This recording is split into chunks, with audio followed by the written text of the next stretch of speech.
భారతి చెప్పే కథలు యువరాణి లాస్య రెండవ భాగం.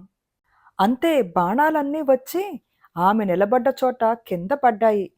అలా గాలిలోకి ఎగిరిన లాస్య కిందకు వాలకముందే ఒకేసారి రెండు బాణాలు తీసి విల్లుకు సంధించింది. తన ఎదురుగా బాణాలు ఎక్కుపెడుతున్న కుందేళ్లపైకి గురి చూసి వదిలింది. అవి సర్రున దూసుకుపోయి కుందేళ్లు ఎక్కుపెడుతున్న విల్లు మధ్య భాగంలో తాకాయి. అంతే, అవి పట్టుమని మధ్యకు విరిగి రెండు ముక్కలై ఎగిరిపడ్డాయి. శత్రువుల్లో గందరగోళాన్ని సృష్టించి వాళ్ళు తేరుకునేలోపే అంతం చెయ్యాలి అనేది యుద్ధ సూత్రాల్లో ఒకటి.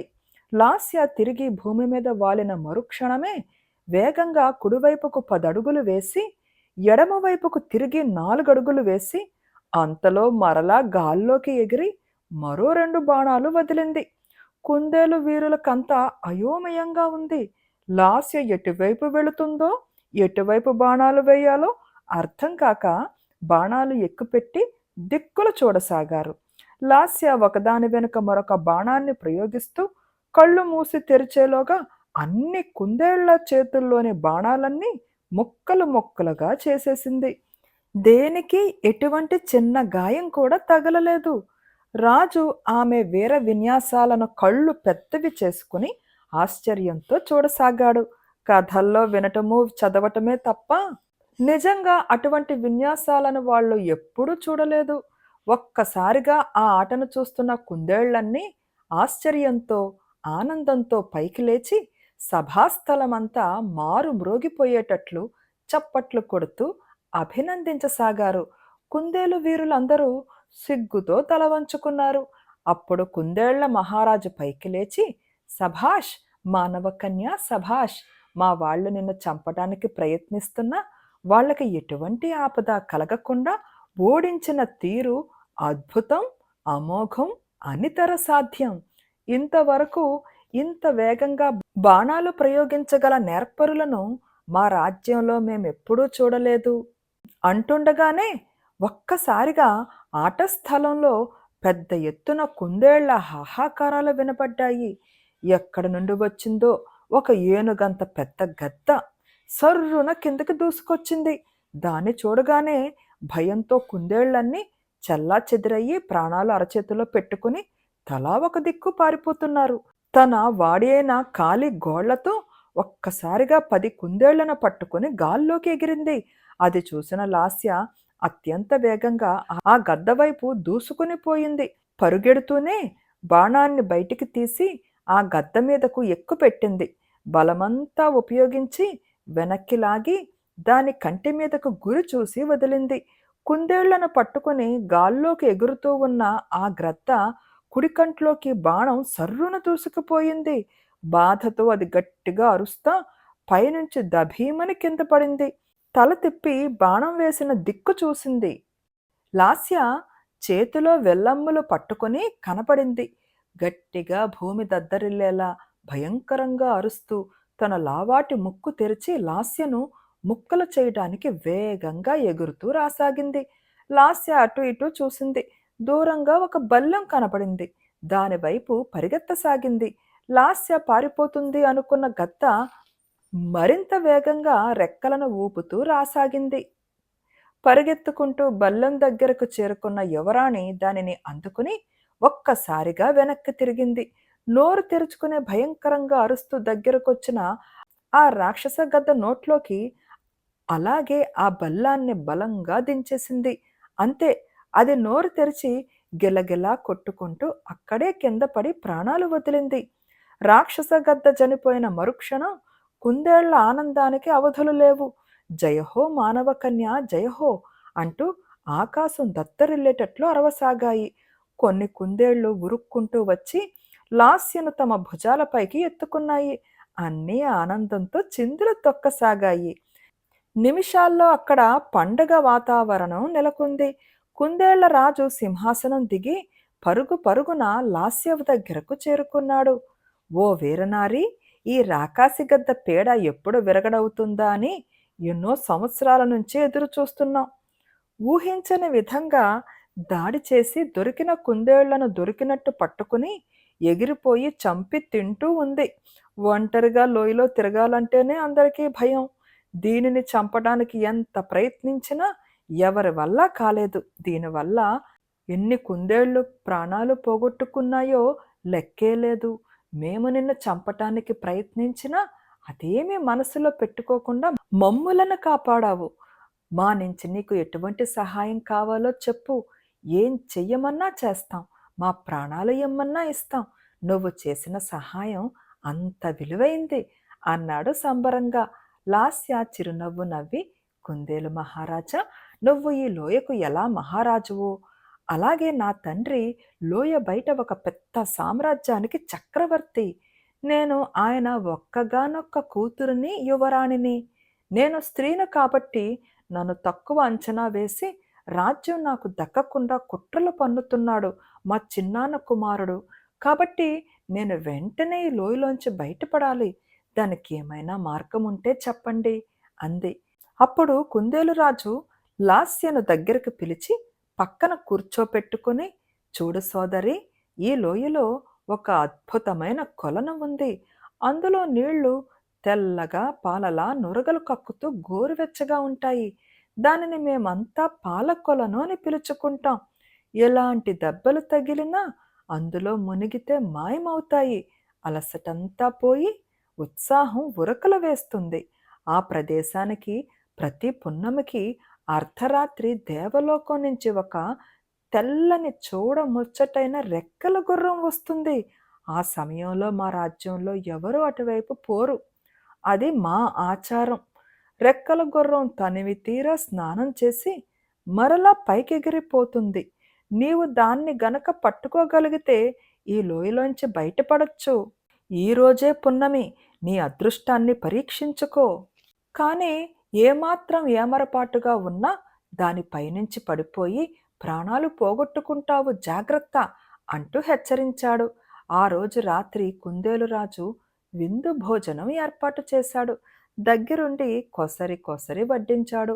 రాత్రి కాగానే తానే స్వయంగా రథంపై తీసుకువచ్చి కొలనుకు కొంచెం దూరంగా ఆపి, సోదరి, మా రాజ్యపు కట్టుబాట్లను రాజునైన నేను కూడా అతిక్రమించకూడదు. అదిగో కనబడుతుందే, ఆ తోటలోనే పాలకొలను ఉంది. నీ ప్రయత్నం ఫలవంతం కావాలని, నీకు విజయం సిద్ధించాలని కోరుకుంటున్నాను అంటూ సాగనంపాడు. లాస్య నెమ్మదిగా, చిన్న చప్పుడు కూడా కాకుండా పిల్లిలా అడుగులు వేస్తూ తోటలోకి అడుగుపెట్టింది. ఆ తోటలో అద్భుతమైన కొలను కళ్ళను కట్టి పడేస్తూ ఉంది. ఆ తెల్లని పాల కొలనులో ఎర్రని తామరలు మిలమిలా మెరుస్తున్నాయి. కొలనులోని హంసలు ఆ తెలుపు రంగులో కలిసిపోయి దాగుడు మూతలు ఆడుతున్నాయి. ఇంకా ఆ సమయం 12 కాలేదు. చిన్న చిన్న కీటకాల అరుపులు తప్ప ఏ చప్పుడూ లేదు. ఒక పెద్ద బండరాయి వెనుక దాక్కొని ఆ రెక్కల గుర్రం కోసం ఎదురు చూడసాగింది.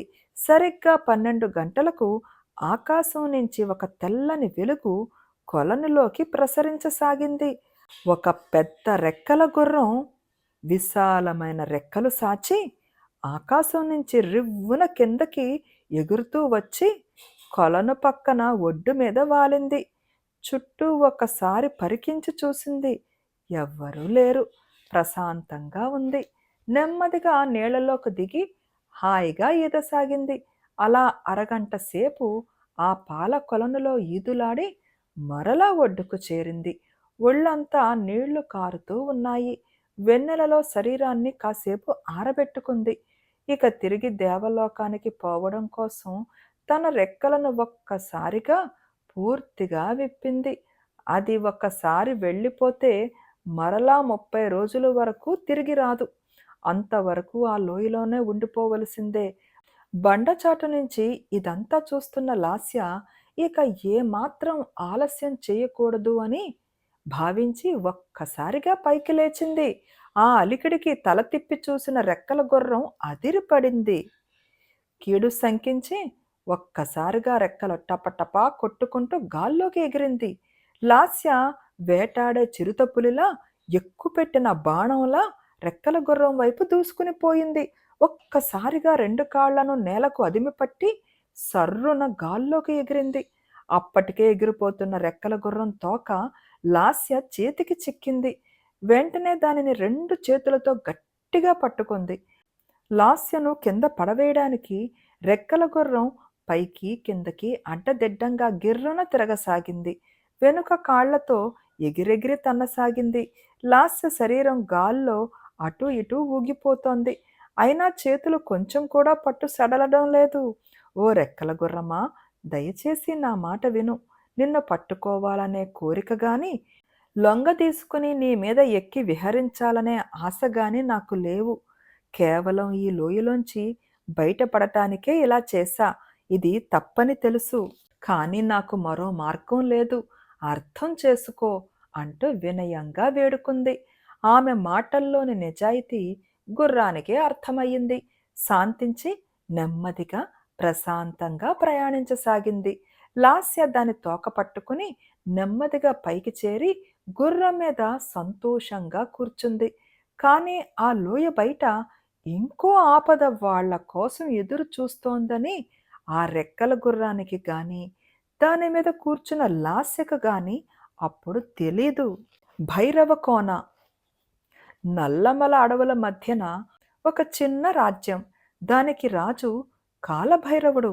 అతనికి ఎప్పటినుంచో ఈ ప్రపంచాన్నంతా జయించి తన పాదాల కిందకి తెచ్చుకోవాలని ఒకటే కోరిక. కానీ అది అంత సులభమైన విషయం కాదు. దానికి కావాల్సిన పరాక్రమం కానీ, తెలివితేటలు కానీ, పట్టుదల కానీ, సైనికులు కానీ, ఆయుధాలు కానీ అతని వద్ద లేవు.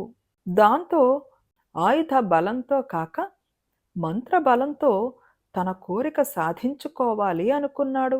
సన్యాసిలా వేషం వేసుకుని అనేక మంది సాధువులను, మునులను కలిసి వారిని సేవిస్తూ చిన్న చిన్న మంత్రాలు నేర్చుకున్నాడు. కానీ అవేవి అతని కోరిక తీర్చటానికి పనికి రాలేదు. అటువంటి సమయంలో సదానంద మహర్షి గురించి కొందరి ద్వారా తెలిసింది. అతనికి అనేక శక్తులు ఉన్నాయని, అనేక మంత్రతంత్రాల గురించిన సమాచారం అతని దగ్గర భద్రంగా ఉందని తెలుసుకున్నాడు. సదానంద మహర్షి మంత్రతంత్రాలు మన చుట్టూ ఉన్న మనుషులు సంతోషంగా బ్రతకడానికి ఉపయోగించాలి కానీ స్వార్థం కోసం ఉపయోగించకూడదు అని అభిప్రాయపడేవాడు. అందుకే వాటిని ఎవరికి పడితే వారికి నేర్పించేవాడు కాదు. శిష్యులకు అనేక పరీక్షలు నిర్వహించి వాళ్ళకి నేర్పిస్తే సమాజానికి ఉపయోగపడతాయని భావించినప్పుడే నేర్పించేవాడు. అది కూడా తనకు తెలిసినవన్నీ నేర్పించేవాడు కాదు. ఎవరికీ హాని కలగనివి మాత్రమే నేర్పించేవాడు. ఆ మహర్షి దగ్గర ఒక అపూర్వమైన గ్రంథాలయం ఉంది. తరతరాలుగా ఒకరి నుంచి ఒకరికది సంక్రమిస్తూ వస్తుంది. అందులో అద్భుత శక్తులు ఎలా సంపాదించవచ్చో తెలియచేసే గ్రంథాలు కొన్ని ఉన్నాయి. కానీ అవి ఎవరైనా మూర్ఖులు, దురాశపరులు చేతుల్లో పడితే లోకానికి హాని కలుగుతుందని భావించి ఎవరూ కనుగొనలేని రహస్య ప్రదేశంలో దాచిపెట్టాడు. కాలభైరవుడు సదానంద మహర్షి వద్ద శిష్యునిగా చేరాడు. అత్యంత వినయంగా ఉంటూ, చెప్పిన పని మారు మాట్లాడకుండా చేస్తూ, ఎప్పుడూ మౌనంగా తపస్సు చేస్తున్నట్లు నటిస్తూ, అతి త్వరలోనే మంచి శిష్యునిగా అందరిలోనూ పేరు సంపాదించాడు. దానితో సదానంద మహర్షి కాలభైరవుణ్ణి తనతో పాటు ఆశ్రమములో తన వద్దనే ఉంచుకునేవాడు. గురువుకు నిరంతరం పాదసేవ చేస్తూ, కావలసిన ఆహార పదార్థాలు సమకూరుస్తూ, చెప్పే విషయాలన్నీ శ్రద్ధగా నేర్చుకుంటూ, ఎంత కష్టమైన పని అప్పచెప్పినా ఏమాత్రం విసుక్కోకుండా ప్రశాంతంగా చిరునవ్వుతో చేస్తూ గురువును మెప్పించాడు. దాంతో గురువు తాను ఎక్కడికి వెళ్ళినా కాలభైరవుణ్ణి వెంట పెట్టుకుని వెళ్ళేవాడు. ఎప్పుడూ గురువుగారి మంచం పక్కనే నేల మీద చాప పరచుకుని నిద్రపోయేవాడు. సదానంద మహర్షి అప్పుడప్పుడు అర్ధరాత్రి లేచి ఒక్కడే చేతిలో పుస్తకం పట్టుకుని కుటీరం వెనుక వైపుకు పోవడం గమనించాడు. తిరిగి వచ్చేటప్పుడు అతని చేతిలో మరొక కొత్త పుస్తకం ఉండేది. దానితో ఆ కుటీరం వెనుకనే రహస్యంగా గ్రంథాలయం ఉందనే విషయం గ్రహించాడు. ఒకరోజు అర్ధరాత్రి ముని నిద్రలేచి కుటీరం వెనక వైపుకు వెళ్ళగానే కాలభైరవుడు కూడా అడుగులో అడుగు వేసుకుంటూ రహస్యంగా అనుసరించాడు. ముని వెనుక ఉన్న తోటలోకి వెళ్ళి అక్కడ ఉన్న వేప చెట్టు తొర్రలో చెయ్యి పెట్టి ఒక మీట నొక్కగానే దాని పక్కనే ఉన్న పెద్ద పూల కుండీలు పక్కకు జరిగి లోపలికి పోవటానికి ఒక చిన్న మెట్ల మార్గం కనపడింది. ముని లోపలికి పోగానే అది మరలా మూసుకుపోయింది. కాసేపటికి మహర్షి మరో కొత్త పుస్తకంతో బయటికి వచ్చాడు. కాలభైరవుడు ఇదంతా గ్రహించి సమయం కోసం ఎదురు చూడసాగాడు. ఒకసారి సదానంద మహర్షి ఒక యజ్ఞం చేయించటానికి కొందరు శిష్యులతో పక్కనే ఉన్న రాజ్యానికి బయలుదేరుతూ కాలభైరవుని పిలిచి, నేను తిరిగి రావటానికి 15 రోజుల దాకా పడుతుంది. అంతవరకు ఈ కుటీర బాధ్యతలు నీకు అప్పగిస్తున్నా. నీ మీద నాకున్న నమ్మకాన్ని నిలబెట్టు. శిష్యులందరినీ జాగ్రత్తగా చూసుకో అని చెప్పి వెళ్ళిపోయాడు.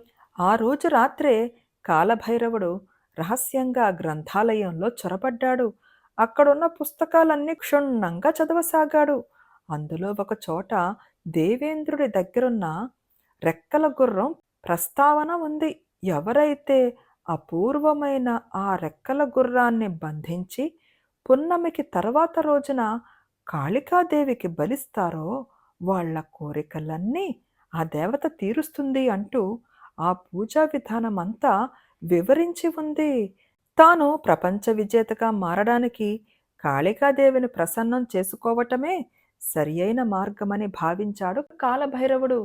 రహస్యమంతా ఆ పుస్తకంలోని విషయమంతా అక్షరం పొల్లుపోకుండా కొత్త తాటాకుల మీద రాసుకున్నాడు.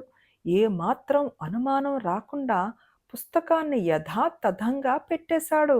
గురువు తిరిగి రాగానే ఊరి వద్ద తల్లిదండ్రులకు అనారోగ్యంగా ఉందని సమాచారం అందిందని ఇంటికి వెళ్ళి వారికి సేవ చేసుకుంటానని చెప్పి అనుమతి తీసుకుని బయలుదేరాడు. రాజ్యానికి తిరిగి వచ్చిన కాలభైరవుడు రెక్కల గుర్రం గురించిన వివరాలు తెలుసుకోవడం మొదలుపెట్టాడు. అది ప్రతి నెల పున్నమికి అర్ధరాత్రి దేవలోకం నుంచి కుందేళ్ల రాజ్యం చేరుకుని అక్కడ పాల కొలనులో స్నానం చేసి తెల్లవారక ముందే తిరిగి వెళ్ళిపోతుందని గ్రహించాడు. దాంతో దాన్ని బంధించడానికి కావలసిన ఏర్పాట్లన్నీ చేసుకుని తన సైనికులతో ఆ లోయ పై భాగంలో చెట్ల మీద కాపు కాశాడు. ఈ విషయం రెక్కల గుర్రానికి గాని దాని మీద ఎక్కి ఆనందంగా ఎగురుతూ వస్తున్న యువరాణి లాస్యకు గానీ తెలియదు. వాళ్ళు లోయ నుంచి బయటికి వచ్చిన మరుక్షణం చెట్ల మీద సిద్ధంగా ఉన్న సైనికులు వేగంగా పెద్ద పెద్ద వలలు ఒకదాని మీద ఒకటి ఎటు తప్పించుకోవడానికి వీలు లేకుండా వరుసగా విసిరారు. ఊహించని ఆపదను ఎలా ఎదుర్కోవాలో వాళ్లకు అర్థమయ్యే లోపల బందీలుగా చిక్కుకుపోయారు. రెక్కల గుర్రాన్ని, యువరాణి లాస్యను అటూ ఇటూ ఇంచు కూడా కదలకుండా తాళ్లతో కట్టేసి కాలభైరవుని ముందు ప్రవేశపెట్టారు. కాలభైరవుడు ఆ రెక్కల గుర్రాన్ని ఆనందంగా చూస్తూ, ఇది మామూలు అలాంటిలాంటి అల్లాటప్ప రెక్కల గుర్రం కాదు, మన అదృష్ట దేవత. దీనివల్ల మరికొద్ది రోజుల్లో ప్రపంచమంతా మన చెప్పు చేతల్లోకి రాబోతుంది. ఆ మరుక్షణం ఇన్ని రోజులు సేవ చేసినందుకు గాను మీ అందరి దోసిళ్ళు నవరత్నాలతో నింపి మీరెంత బరువున్నారో అన్ని బంగారు వరహాలు కానుకగా ఇస్తాను అన్నాడు. ఆ మాటలు విని సైనికులంతా ఆనందంగా కాబోయే ప్రపంచాధినేతకు జయహో, కాలభైరవ మహారాజుకు జయహో అంటూ బిగ్గరగా అరిచారు. ఈ రెక్కల గుర్రాన్ని జాగ్రత్తగా బంధించి రేపు బలిపీఠం వద్దకు తీసుకురండి అంటూ లాస్యవంక తిరిగి చిరునవ్వుతో, ఆడపిల్ల ఇదేం చేస్తుంది గాని దీనిని తీసుకుపోయి కారాగారంలో బంధించండి. రెక్కల గుర్రాన్ని బలిచ్చాక ఈమె సంగతి చూద్దాం అన్నాడు. కాని అదే అతను చేసిన పొరపాటు. యువరాణి లాస్య అందరిలాగా మామూలు ఆడపిల్ల కాదు. అగ్గి బరాట అనే విషయం తర్వాత రోజు గాని కాలభైరవునికి అర్థం కాలేదు. లాస్యను ఒక చీకటి గదిలో బంధించారు. చుట్టూ ఎత్తైన నున్నని గోడలు, ముందు ఇనప ఊచల వాకిలి ఉన్నాయి. ఒక ఒంటికంటి రాక్షసుణ్ణి కాపలాగా ఉంచారు. లాస్య తప్పించుకోవడానికి చుట్టూ చూసింది. గదిలో తాగడానికి ఒక నీళ్ల కుండ తప్ప ఏమీ లేవు. దాన్ని చూడగానే ఆమెకు ఒక ఉపాయం తట్టింది. వెంటనే, రేయ్, నన్ను వదులు, లేకపోతే నిన్ను ఏం చేస్తానో చూడు అంటూ గట్టిగా అరుస్తూ ఆ నీళ్ల కుండను తీసి గట్టిగా గది మధ్య బండకేసి దభీమని బాధింది. అది పగిలి ముక్కలు ముక్కలుగా గదంతా చెల్లాచెదురుగా పడ్డాయి. ఆ చప్పుడుకు ఒంటికంటి రాక్షసుడు కోపంగా అక్కడికి వచ్చి, ఒసే పిచ్చిదానా, నువ్వు ఎంత అరచి గోల చేసినా ఇక్కడ నిన్ను పట్టించుకునే వాళ్ళు కానీ, జాలిపడి వదిలిపెట్టేవాళ్ళు కానీ ఎవరూ లేరు. నోరు మూసుకుని మూలన పడుండు. ఇంకోసారి తిక్క తిక్క పనులు చేసినావనుకో, బల్లెంతో కసుక్కున ఒక్క పోటు పొడుస్తా చూడు, చచ్చూరుకుంటావు అన్నాడు. లాస్య భయపడుతున్నట్టు నటిస్తూ వణకుతూ ఒక మూలకు వెళ్ళి కూర్చుంది. ఒంటికొంటి రాక్షసుడు అక్కడి నుంచి వెళ్ళిపోయాడు. వెంటనే లాస్య పగిలిన పెంకులను పరిశీలనగా చూసింది. 3-4 పెంకులు బాగా కొස්සగా కనపడ్డాయి. వాటిని తీసి జాగ్రత్తగా దాచి అవకాశం కోసం ఎదురు చూడసాగింది. చీకటి పడగానే బయట డప్పుల శబ్దం మొదలయ్యింది. బలికి అంతా సిద్ధమవుతున్నట్లుగా ఉంది. డప్పులు చెవులు చిల్లులు పడేటట్లు మోగుతున్నాయి. ఇదే మంచి సమయం అనుకుంది. దాచిపెట్టిన కుండపెంకులు తీసి నేల మీద చిన్నగా నూరుతూ బాగా పదునుగా పిడిబాకుల్లా తయారు చేసింది. బయట మోగుతున్న డప్పుల శబ్దాలలో ఆ చప్పుడు ఆ రాక్షసునికి వినిపించలేదు. లాస్య ఒంటికంటి రాక్షసుని వంక చూసింది. వాడు ఒక మూలన కూర్చుని అడవి పంది మాంసం పెరుక్కుని తింటూ ఉన్నాడు. ఒక కుండ పెంకు తీసుకుని విసిరింది. అది పోయి వాడి మధ్యనే పడి భళ్ళుమని పగిలింది. ఆ చప్పుడుకి వాడు తల తిప్పి చూశాడు. అంతే, లాస్య చేతుల్లోంచి పిడుబాకులా ఉన్న కొస్సెను కుండపెంకు ఒకటి సర్రున గాలిని చీలుస్తూ దూసుకుపోయింది. కళ్ళు మూసి తెరిచే లోపల, జరగబోయే ఆపద పసిగట్టే లోపల అది చక్కగా వచ్చి వాని కంట్లో దిగింది. అంతే, ఆ దెబ్బకు వాడు విలవిలలాడుతూ చూపు కనబడక గట్టిగా అరవడానికి నోరు తెరిచాడు. తెలివైన వాళ్ళు జరగబోయేది ముందుగానే ఊహించి అందుకు సిద్ధంగా ఉంటారు.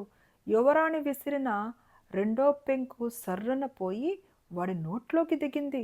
మూడవది పొట్టలోకి దూసుకుపోయింది. అంతే, వాడు ఎక్కడేవాడక్కడే కుప్పకూలిపోయి చప్పుడు చేయకుండా ప్రాణాలు వదిలాడు.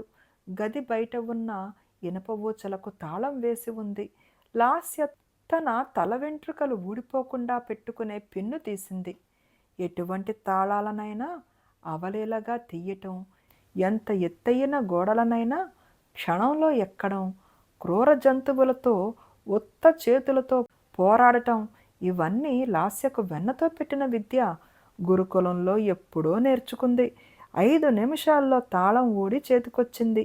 నెమ్మదిగా అడుగులో అడుగు వేసుకుంటూ ఆ గదిలోంచి బయటపడింది. భైరవ కోనంతా కోలాహలంగా ఉంది. సైనికులంతా ఆనందంతో నృత్యాలు చేస్తున్నారు. అక్కడంతా జాతర వాతావరణం అలుముకుంది. కాళికాదేవి విగ్రహం ఎత్తుగా నల్లగా నాలుక బయటకు చాచి చూచేవాళ్ల గుండెలు భయంతో కొట్టుకునేలా ఉంది. విగ్రహం మెడలో పుర్రెలు నిమ్మకాయలు వేలాడుతున్నాయి. ఎర్రని కుంకుమ పసుపు బొట్లతో దేవతనంతా అలంకరించారు. చుట్టూ వెలుగుతున్న కాగడాలు ఆ ప్రదేశమంతా చీకటిని దూరం చేసి వెలుతుర్ని చిందిస్తున్నాయి. దేవత ముందు ఒక ఎత్తైన ప్రదేశంలో ఒక పెద్ద ముగ్గు వేసి రెక్కల గుర్రం ఇనప గొలుసులతో కట్టివేయబడి ఉంది. ఒక యజ్ఞగుండం ముందు కూర్చుని అనేక మంది మాంత్రికులు పూజలు చేస్తూ ఉన్నారు. కాలభైరవుడు తలస్నానం చేసి నుదుట అరచేయంత వెడల్పు గల ఎర్రని బొట్టు పెట్టి మెడలో పెద్ద పెద్ద రుద్రాక్షలు ధరించి ఎర్రని పంచ కట్టుకుని చేతుల నిండా పసుపు కుంకుమలు తీసుకుని దేవత మీద చల్లుతూ పెద్దగా మంత్రాలు జపిస్తున్నాడు. కాళికాదేవి కాళ్ల ముందు బలివ్వడానికి సిద్ధం చేసిన పెద్ద కత్తి తళతళలాడుతూ మెరుస్తూ ఉంది. రాజ్యంలోని సైనికులంతా అక్కడ చేరి ఆనందంతో జరగబోయేది నిశ్శబ్దంగా చూస్తూ ఉన్నారు. యువరాణి లాస్య ఒక చెట్టు పైకెక్కి ఇదంతా గమనించింది. ఆ రెక్కల గుర్రాన్ని చూస్తే బాధ అనిపించింది. వీరులెవరైనా సరే స్నేహితులు ఆపదలో ఉన్నప్పుడు వాళ్లను ఒంటరిగా వదిలేసి తమ దారి తాము చూసుకోరు. ఎలాగైనా సరే రెక్కల గుర్రాన్ని బలివ్వకముందే తప్పించాలి అనుకుంది. కాని తాను చూస్తే ఒక్కతే, ఆ సైనికులేమో కొన్ని వేల మంది. మరి వాళ్ళ కన్నుగప్పి ఆ రెక్కల గుర్రంతో ఎలా ఎగిరిపోవాలి? తీవ్రంగా ఆలోచించసాగింది. ప్రతి సమస్యకు ఒక పరిష్కారం తప్పక ఉంటుంది. మూర్ఖులు తొందరపడతారు.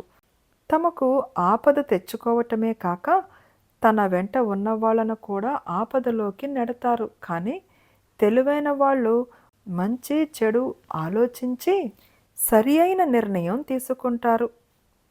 అది ఎండాకాలం కావడంతో అడవిలో చాలా చెట్లు ఆకులు రాలి ఎండిపోయి ఉన్నాయి. రాజ్యంలో అనేక భవనాలు చెట్ల కలపతో తయారై అందంగా రకరకాల రంగులతో మిలమిల మెరిసిపోతున్నాయి. వాటిని చూడగానే లాస్య పెదవులపై తళుక్కున చిరునవ్వు మెరిసింది. నెమ్మదిగా చెట్టు దిగింది. అదే సమయంలో ఒక సైనాధికారి చేతిలో బళ్ళంతో గుర్రం మీద చెట్టు కిందకు వస్తూ కనపడ్డాడు. ఒక పెద్ద కట్టి తీసుకుని ఎగిరి వాని ముందుకు దుంకింది. దుంకడం చేతిలోని కట్టిన పైకెత్తి బలంగా ఉపయోగించి అత్యంత వేగంగా వాని తలపై కొట్టింది. ఆ దెబ్బకు వాడు తట్టుకోలేక ఎక్కడి వాడక్కడ కుప్పకూలిపోయాడు. వెంటనే లాస్య వాణ్ణి ఒక దట్టమైన గూరు పొదల్లోకి దాక్కుపోయింది. కాళ్ళు చేతులు కట్టేసి నోట్లో గుడ్డలు కుక్కి వాని దుస్తులు తాను వేసుకుంది. ఇప్పుడు లాస్య అచ్చం కాలభైరవుని సైనికాధికారి మాదిరే ఉంది. గుర్రం మీద టీవీగా కూర్చుని ఆయుధాలు దాచిపెట్టిన గది దగ్గరికి పోయింది. ఏమాత్రం తడబాటు లేకుండా బయట ఉన్న సైనికులతో, రేయ్, మన మహారాజు రెక్కల గుర్రాన్ని బలిచ్చే ముందు కాళికాదేవి కాళ్ల ముందున్న 100 దీపాలను బాణాలతో వెలిగించి ప్రసన్నం చేసుకోవాలట. వెంటనే ఒక మంచి కొత్త విల్లు 100 బాణాలు తీసుకుని త్వరగా రండి అంటూ గంభీరమైన స్వరంతో మగవానిలా ఆజ్ఞాపించింది. వాళ్ళు వెంటనే తలూపుతూ పరుగున లోపలికి పోయి 100 బాణాలు ఒక అపూర్వమైన విల్లు తీసుకొచ్చి ఆమె ముందు పెట్టారు. లాస్య వింటి నారి సరిచూసి, ఈ 100 బాణాలకు నూనెలో ముంచిన గుడ్డలు కట్టి గుర్రం మీదకు చేర్చండి అంది. వాళ్ళు మారు మాట్లాడకుండా వినయంగా ఆమె చెప్పినట్టే చేశారు. యువరాణి ఒక కాగడా తీసుకుని అక్కడి నుంచి బయలుదేరింది. నగరం నడి మధ్యలో ఉన్న ఒక ఎత్తైన భవనం మీదకు చేరుకుంది. చమురులో ముంచిన ఒక్కొక్క బాణాన్ని తీసి కాగడాతో అంటిస్తూ తన బలమంతా ఉపయోగించి 4 వైపులా ఉన్న భవనాలపైకి, ఎండిపోయిన చెట్ల మీదకి వదలసాగింది. కాగడా పడిన భవనాలు, చెట్లు నెమ్మదిగా కొంచెం కొంచెం అంటుకోవడం మొదలుపెట్టాయి. ఎవరూ దానిని గమనించడం లేదు. అంతా మైదానంలో కాళికాదేవి ముందు నిలబడి జరగబోయేది ఆనందంతో చూస్తూ ఉన్నారు. మంటలు నెమ్మదిగా పక్కనున్న ఇళ్లకు, చెట్లకు వ్యాపించసాగాయి. అరగంట దాటేసరికి రాజ్యం మొత్తం మంటల్లో చిక్కుకుపోయింది. అప్పటికి గాని మైదానంలో ఉన్న ప్రజలు, సైనికులు దాన్ని గమనించలేదు. ఒక్కసారిగా హాహాకారాలు మిన్నుముట్టాయి. ఎవరికి వారు ఇళ్లను, అందులోని విలువైన వస్తువులను కాపాడుకోవటానికి వేగంగా పరిగెత్తసాగారు. నిమిషాల్లో అక్కడంతా అల్లకల్లోలంగా మారిపోయింది. కాలభైరవుడు గట్టిగా ఆగండి ఆగండి అని అరుస్తూ ఉన్నాడు. కానీ ఆ మాటలు ఎవరికీ వినబడటం లేదు. మంటలు మైదానం దగ్గరికి వచ్చేస్తూ ఉన్నాయి. వాటికి గాలి తోడయ్యింది. దాంతో మరింత విజృంభిస్తున్నాయి. చెట్లు ఫెళమని ఒరిగిపోతున్నాయి. పెద్ద పెద్ద ఇళ్ళు కాలిపోతున్నాయి. ప్రాణాలు అరచేతిలో పెట్టుకుని ఎవరికి వారు తలా ఒక దిక్కు పారిపోతున్నారు. ఆ గందరగోళంలో యువరాణి లాస్య వేగంగా ఒక్కొక్కరిని తప్పించుకుంటూ రెక్కల గుర్రం దగ్గరకు చేరుకుంది. దాని చెవిలో నెమ్మదిగా, నేను యువరాణి లాస్యను, ఎగిరిపోవటానికి సిద్ధంగా ఉండు అంటూ చెప్పింది. అంతవరకు చావు తప్పదని బాధతో దిగులుగా ఉన్న ఆ గుర్రం మొహం ఒక్కసారిగా ఆనందంతో వెలిగిపోయింది. కళ్ళు సంతోషంతో మిలమిలా మెరిశాయి. యువరాణి వేగంగా వెళ్ళి బలిపీఠం పక్కనున్న పెద్ద కత్తిని అందుకుంది. దానిని పైకెత్తి గుర్రాన్ని బంధించిన ఇనప సంకెళ్ల మీద విసురుగా ఒక్క వేటు వేసింది. అంతే, అవి తెగి ఎగిరిపడ్డాయి. మరుక్షణం లాస్య అక్కడున్న కొన్ని బాణాలు, 2 పదునైన కత్తులు 2 చేతులతోనూ అందుకొని ఎగిరి చెంగున గుర్రం మీద కూర్చుని చల్లంటూ అరిచింది. అంతే, రెక్కల గుర్రం ఒక్కసారిగా రెక్కలను విదిలించి సర్రున గాల్లోకి ఎగిరింది. అదే సమయంలో దానిని గమనించిన కాలభైరవుడు జరిగిన మోసం అర్థమై ఆ గుర్రాన్ని పట్టుకోవడానికి వేగంగా ముందుకు దూసుకువచ్చాడు. ఆ దుర్మార్గుడు దగ్గరికి రాగానే యువరాణి తన బలమంతా ఉపయోగించి వాని రొమ్ము మీద విసురుగా ఒక్క తన్ను తన్నింది. అంతే, ఆ దెబ్బకు వాడు ఎగిరిపోయి దభీమని కాళికాదేవి కాళ్ల ముందు పడ్డాడు. ఆ అదురుకు అంత పెద్ద విగ్రహం ఒక్కసారిగా కదిలి అటూ ఇటూ ఊగింది. కాళికాదేవి చేతుల్లో ఉన్న త్రిశూలం వదులై పట్టుజారి సర్రున వచ్చి కింద ఉన్న కాలభైరవుని గుండెల్లో దూసుకుపోయింది. కాళికాదేవిని ప్రసన్నం చేసుకుని ప్రపంచాన్ని జయించాలని కలలు కన్న కాలభైరవుడు ఆఖరకు ఆమె కాళ్ల ముందే రక్తం కక్కుకొని మరణించాడు. రెక్కల గుర్రం ఆకాశంలో హాయిగా ఎగురుతూ, యువరాణి, ఇదే నాకు ఆఖరి రోజు అనుకున్నా. కానీ నీవు తప్పించుకోవటమే కాక నన్ను కూడా మంత్రగాని బారి నుంచి తప్పించి ప్రాణభిక్ష పెట్టావు. ఏమిచ్చినా ఎంత పొగడినా నీ రుణం తీరదు అంది. దానికి లాస్య నవ్వి, అంత మాట అనకు మిత్రమా, ఒకరికొకరు ఆపదల్లో సహాయం చేసుకోకుంటే ఈ జీవితం ఎందుకు? ఆ లోయ నుంచి నీ వలనే కదా నేను బయటపడింది, అది నేనెలా మర్చిపోగలను అంది కృతజ్ఞతగా. రెక్కల గుర్రం చిరునవ్వు నవ్వి, యువరాణి, నేను వెళ్లే ముందు నీకేదైనా సహాయం కావాలంటే చెప్పు, చేసి వెళతా అంది. మా కందనవోలు రాజ్యానికి ఇక్కడి నుంచి ఎలా వెళ్లాలో నాకు అర్థం కావటం లేదు. దయచేసి మా రాజ్యానికి నన్ను చేర్చగలవా అంది. అదెంత పని, ఉండు, నీ రాజ్యం ఎక్కడుందో అక్కడ ఏమి జరుగుతుందో నా దివ్య దృష్టితో చూసి నీకు చెబుతాను అంటూ కళ్ళు మూసుకుంది. కానీ అక్కడ జరుగుతున్నది చూసి రెక్కల గుర్రం కళ్ళు ఆశ్చర్యంతో పెద్దగయ్యాయి. తాను ఒక్క క్షణం ఆలస్యం చేసిన కందనవోలు రాజ్యానికి పెద్ద అనర్థం జరిగిపోతుందని గ్రహించింది. వెంటనే, యువరాణి, గట్టిగా పట్టుకో, మనకు సమయం లేదు అంటూ అత్యంత వేగంగా గాలిని చీల్చుకుంటూ సర్రున దూసుకుపోసాగింది. కందనవోలు రాజ్యమంతా కోలాహలంగా ఉంది. రాజ్యంలోని వీధులన్నీ రంగురంగుల తోరణాలతో, ముచ్చటైన రంగవల్లులతో సుందరంగా అలంకరించబడ్డాయి. రాజ్యమంతా పండుగ వాతావరణం నెలకొంది. యువరాణి లాస్య దొంగల దాడిలో మరణించి లోయలో పడిపోయిందని రాజుతో పాటు ప్రజలందరినీ మహీపాలుడు తన మాయం మాటలతో నమ్మించగలిగాడు. ఒక పక్క మహారాజు ఆరోగ్యం బాగాలేదు, మరోపక్క యువరాణి లాస్య లేదు. రాజులేని రాజ్యం కంచెలేని పొలం లాంటిది. దాంతో అంతకంతకు భయంతో అణగిమణిగి ఉన్న సామంతరాజ్యులందరూ రాజ్యం మీదకి దండయాత్రలు చెయ్యటానికి, స్వతంత్రత పొందటానికి ప్రయత్నాలు చేస్తున్నారు. సింహాసనం ఖాళీగా ఉందని తెలిస్తే ప్రతి ఒక్కనికి ఆశ పుడుతుంది. అది అనేక అనర్థాలకు దారితీస్తుంది. అందుకని మహారాజు విధిలేని పరిస్థితుల్లో మహీపాలుణ్ణి కాబోయే రాజుగా ప్రకటించి పట్టాభిషేకం చెయ్యటానికి ఏర్పాట్లు చేశాడు. ఆ రోజు మహీపాలుని పట్టాభిషేకం. రాజ్యంలోని ప్రముఖులు, సామంతరాజులు, ప్రజలు అందరూ ఆ ఉత్సవాన్ని చూడటానికి వచ్చారు. మహీపాలుడు తన చిరకాల వాంఛ నెరవేరుతున్నందుకు చాలా ఉత్సాహంగా ఉన్నాడు. ముఖం ఆనందంతో వెలిగిపోతోంది. పెదవులపై చిరునవ్వులు ప్రవహిస్తున్నాయి. ఖరీదైన కొత్త బట్టలు ధరించి వేద పండితుల ఆశీర్వాదాల నడుమ సింహాసనంపై కూర్చున్నాడు. మహారాజు బంగారు పళ్ళెంలో ఉన్న స్వర్ణ కిరీటాన్ని చేతుల్లోకి తీసుకుని మహీపాలుని శిరస్సుకు అలంకరించడానికి ముందడుగు వేశాడు. అంతలో అక్కడంతా ఒక్కసారిగా కోలాహలం. ప్రజలంతా ఆకాశంలోకి చూస్తూ కేకలు పెడుతున్నారు. మహారాజు కూడా ఆశ్చర్యంతో పైకి చూశాడు. తెల్లని రెక్కల గుర్రంపై యువరాణి లాస్య విల్లమ్ములు పట్టుకుని దూసుకు వస్తూ ఉంది. గాలికి ఆమె వెంట్రుకలు ఎగిరెగిరి పడుతున్నాయి. జరుగుతున్న మోసమంతా ముందే రెక్కల గుర్రం సహాయంతో తెలుసుకున్న లాస్య మొహం కోపంతో ఎర్రగా వెలిగిపోతుంది. పెదవులు అదురుతున్నాయి. ఆవేశంతో బుసలు కొడుతోంది. మహీపాలుడు ఆమెను చూసి అదిరిపడ్డాడు. చేతికి చిక్కబోతున్న సింహాసనం జారిపోతుందేమో అనిపించింది.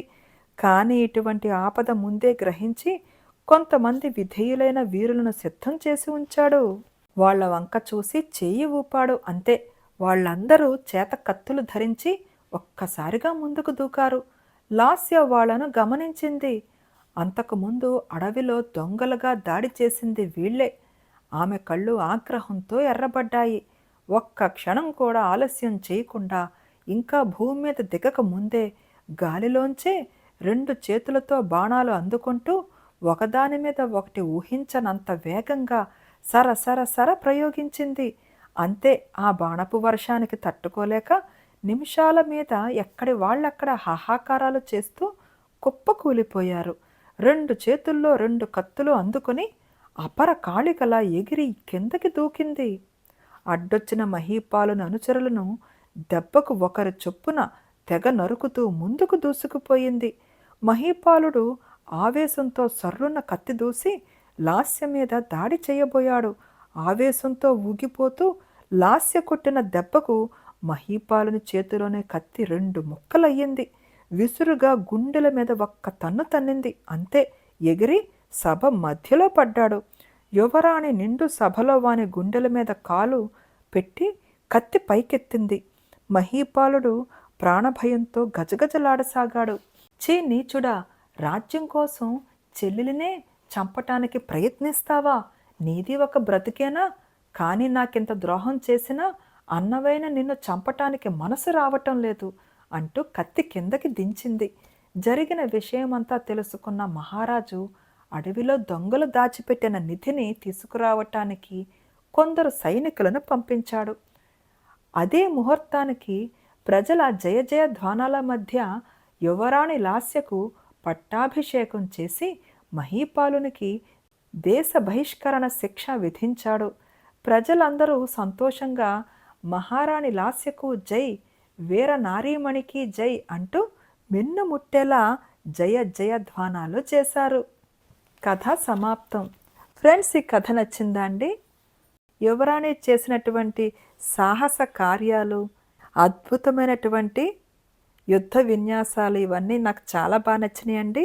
నేను చిన్నప్పుడు ఇలాంటి నావెల్స్ చాలా చదివేదాన్ని బాల సాహిత్యంలో. అందుకే నేను మీకోసం ఈ నావెల్ చదివి పెడుతున్నాను. మీకు ఈ నవల నచ్చితే తప్పకుండా లైక్ చేయండి, షేర్ చేయండి అండ్ ప్లీజ్ కామెంట్ కూడా పెట్టండి. మరలా ఒక మంచి జానపద నవల తప్పక మీకు వినిపిస్తానండి. And thank you.